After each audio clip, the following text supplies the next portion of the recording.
Tonight, we're getting a look at the April jobs report after a tumultuous month for the economy. Gabe Gutierrez breaks it down from Washington, D.C. tonight. After several poor economic reports, today some good news for the White House. The economy adding 177,000 jobs in April, stronger than expected. President Trump touting the report on social media, saying, like I said, we're only in a transition stage and no inflation. The Fed should lower its rate. Overnight, the president telling University of Alabama graduates, I think you have a chance to be the greatest generation in the history of our country because we're turning it around and you happen to be available. You're available. The White House says its dramatic moves, slashing federal agencies and jobs, are working.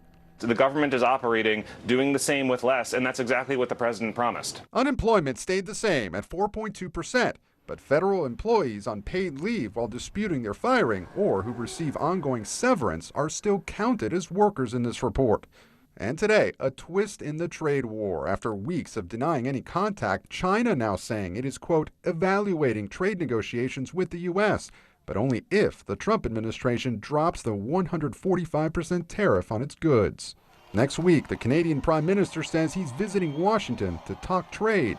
When I sit down with President Trump, it will be to discuss the future economic and security relationship between two sovereign nations. Businesses and consumers are bracing for higher prices as auto tariffs kick in tomorrow. A 25% import tax will be placed on all foreign-made cars and parts.